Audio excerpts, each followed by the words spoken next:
AMD just proved they can beat Nvidia on memory economics, but there's a problem neither can solve. TSMC's advanced packaging capacity can't scale fast enough, and that $500 billion constraint is reshaping the AI market.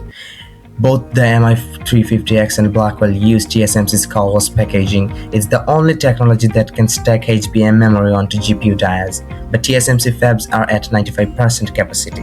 Adding new lines takes 18 months and billions in capex. Hyperscalers ordering 100,000 GPUs face 12 to 18-month lead times. Microsoft, Meta, and Google committed $200 billion to AI infrastructure, but TSMC can only deliver 60% of the chip volume they need.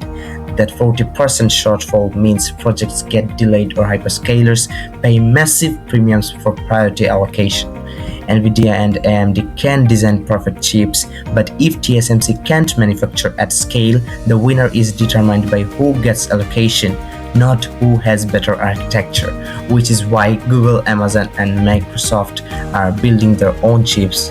Part 8. The Custom Silicon Escape.